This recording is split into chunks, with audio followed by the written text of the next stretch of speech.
Hi folks, you're with Tacitus today, your pushback channel, and thank you for joining this audio, radio, no pictures live stream. In this essay, I'd like to talk about the social media mob's bullying tactics. And I've done a sort of video on this before, but I just wanted to revisit it and add a few more points. Now, the social media mob is looking to be offended. They've got software that scours the internet looking for a word or a phrase or something they can get offended about. Then they presume their own moral superiority, and then they go on the attack, trying to get people, fired or get their videos taken down, get them, banished from a social media platform, or to suffer public humiliation, and so on and so forth.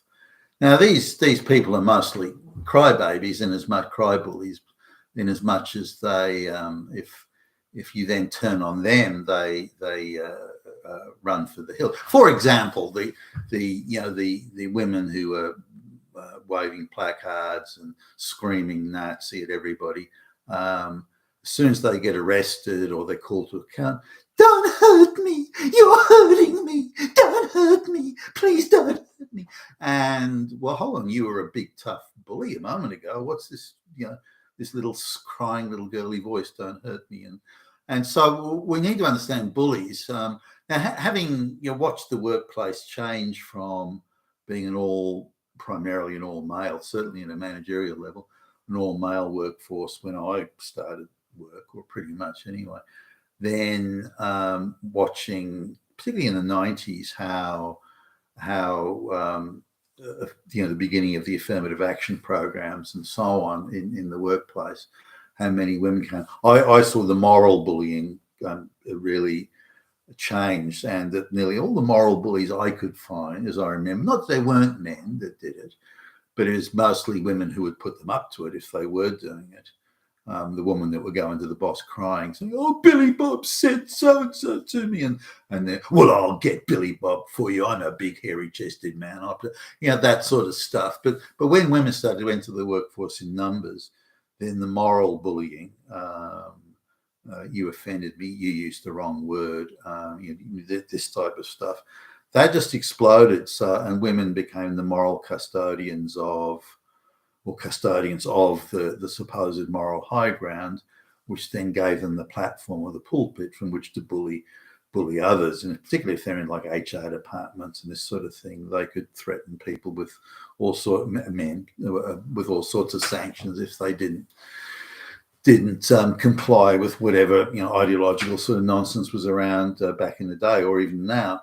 But I want to go back to really the architecture of bullying. Sort of hasn't really changed. I got a stark reminder of it.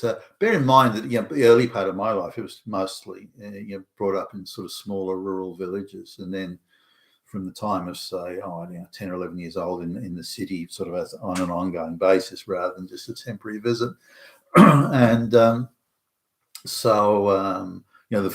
most of the schools I went to had like 100 kids. So when you first go to school that has like 1,200 plus kids, it's like, whoa, fuck. So as I mentioned before, the folks were like renovating a house in an upper middle class area, and so we went to live temporarily. They wanted to save money, that sort of stuff. We went to live temporarily in a quite a working class area. When I say working class, there was a lot of migrants and project housing and things like that there. And completely a lot of gangs and so on. I'd never encountered that before, so I was quite taken aback by it. I don't recall I was particularly a victim of bullying or anything like that. I mean, there were all sorts of troublemakers around this particular school. The police were around almost every day. That's the sort of place it was. Kids running around with flick knives and all sorts of things. This is 11-year-old kids with fucking flick knives, by the way. Particularly the Arabs. Anyway, this was there was a certain sort of people looking for trouble, looking to be offended. If they could artificially create a situation where they'd been offended, then they were justified in beating some kid up. This was the way it went. Some of the girls were as rough as the guys. So you'd have even girls having punch ups. It was catfighty type punch ups, which again I'd never seen before. But the way they would do it, the methodologies are the same though. Looking for offence. How can I find some way to be offended, which then gives me the moral platform to go on the attack and accuse other people and seek retribution and get them fired and so on. But in the schoolyard, it's to slap them around. So there was a guy, I'm remembering just one guy now. He would deliberately bump into you, say going in between class or going in, in the school playground or in where the school canteen was. He would deliberately bump into you and then say that you bumped into him, and he was going to beat you up, and I'll get you after school, this sort of thing. And he would tend to pick on kids that are quite a bit smaller than him. So I mean, classic bullying. Somebody with a limited capacity to fight back. The same as the social media mobs today. Some of the bigger names like J.K. Rowling can fight back.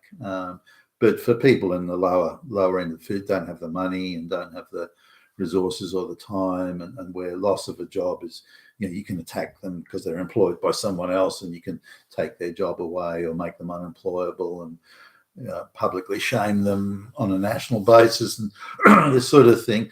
And those sort of people in that situation, they can't fight back. They just don't have the means, the money or the time or the resources to fight back. So it's classic bully. You're picking on someone that can't fight back. So there's no risk to you, and you can inflict sort of whatever damage you want on the other person and get away with it, which is, of course, what these social media mobs do. And it's the same as these kids that those troublemakers at school. So other kids would say, they just come up behind you and say, what did you say to me? And you looking at me, or, what did you say about, well, you called my sister a slut, and then you haven't got a sister. And then they hit you for that. And I used to watch, some of the kids got actually quite a bad pasting, got quite knocked around by some of these thugs. Again, they had a habit of picking on people that were quite a bit smaller than themselves. But it was all, as soon as there was a high risk of being injured, then these bullies weren't interested. They were interested where there was a high chance of getting away with it and very low risk of getting any sort of punishment in return. Again, I don't remember being particularly a victim of that. There are others that got it way worse than ever I did, but. There was where we lived at this time, there was a laneway in between, like you say, for example, it was a mile to walk around to the strip shop, and there was a laneway where you could take a shortcut where instead of a mile, it'd be, for example, half a mile. But it was because there were quite a few gangs in the area, I was quite reluctant to, go walking around. But if my mother said, can you go and get a loaf of bread at the strip shops or something? And off I'd go. And, the dutiful son. And so you had to watch out, because what the gangs would do, they would close off both ends of the laneway, and they would try and extort money off you or accuse you of something and then slap you around. So you had to be a little careful. I didn't know them, like they didn't go to the same school. If they did, I don't remember it, but I'd sort of seen them around and seen them bullying and beating up kids in the area. So I was aware of the potential dangers, and so I was going down the lane, and maybe I wasn't concentrating, but sure enough, they blocked off both ends, or they blocked off the top end. Someone let out a whistle, and then some guys appeared at the other end. Then a few of them came into the lane, and then so you called me an asshole. They accuse you of something, and all made up. I mean, complete fabrication, but they'd accuse you of something. There's this guy, quite a solid guy as I recall, but he started hitting me, almost knocked me out. I remember sort of staggering around dazed for a bit. Got back home, which wasn't that far away. And the folks, well, what happened? And so I told him. It turns out the kid that did the pasting, I mean, pretty solid guy. I remember his hands were really big. He was actually a champion amateur boxer, or an accomplished amateur boxer. I don't remember he was the world champion or something, but accomplished amateur boxer, and was quite well known around. Why would this 14-year-old, quite solidly built kid, amateur boxer champion, why would he decide that he had to, knock out an 11-year-old scrawny kid who's half his size? What was the motivation for that? But it doesn't really matter, because the architecture, again, was the same, because you accuse someone of something they haven't done, or you accuse someone of something that was trivial, but you make it out to be huge, as indeed the social media mobs, do today. They're wanting to be offended, because then that gives them, as they see it, the moral excuse to go on a rampage. But they're the same sort of bullies. Now, at high school, I went to carrying a steel bicycle pump around. If the teacher stopped me, I was supposed just to pump up the tire on the bicycle. But it was there to exact, sort of retributions. So because they would move in gangs, if the gangs would come after you, then I would sort of work out who was going to what lesson and when, and do a little sort of list, and then I worked out how I could get to each kid in turn. Because if you do it over a couple of lessons, then they can warn each other. Whereas if you can do it in a single pass, they can't. So I would clobber each one of them in turn. And so they quickly worked out, there's easier stuff around this. So it illustrated to me, again, at 11 years old, that if there's a price involved in the bullying, they don't want to pay it. They only will do the bullying if there's no price to pay and no consequences and so on. So these social media bullies, if they have a price to pay, that they might get deplatformed and they will suffer, then there'll be no mileage in it for them, and they won't do it. But as far as I can tell, watching the cyberbullying that goes on, it's the same today.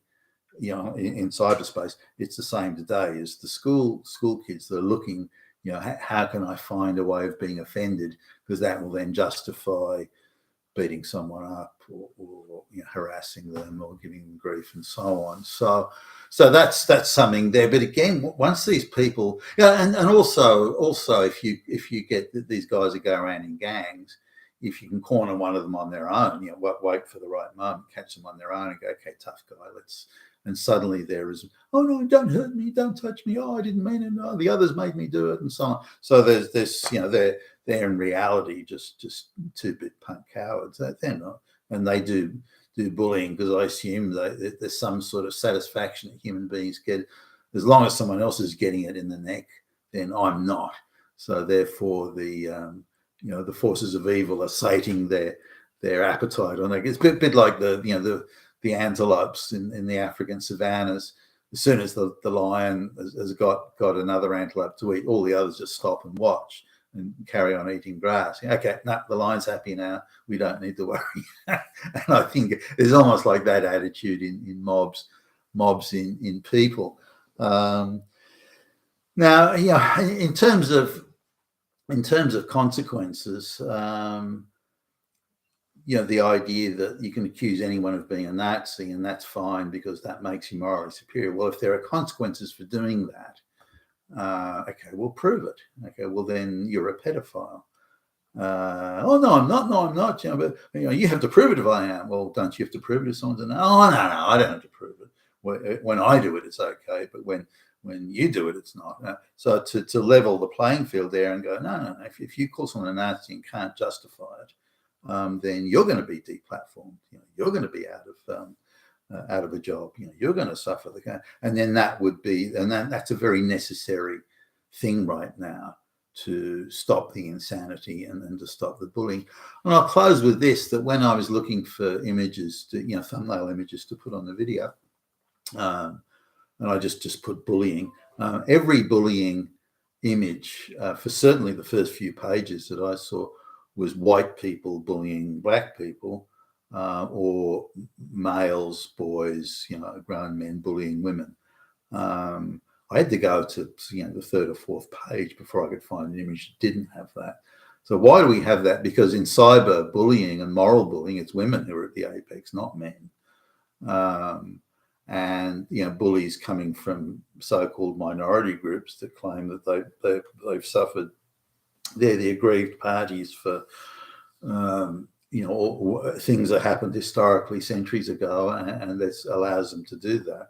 And if you look at the amount of bullying that, say, black kids are doing, whether it be to each other or others, this is at school and even outside of it, then the idea of straight white males, which is the depiction you'd see, the idea of straight white males doing the bullying is not the case. Not that it doesn't happen, of course it does, but the idea to say that is the only representation of bullying is in itself an outrageous piece of propaganda. You've been a Tacitus today, your Pushback channel, and thank you for listening.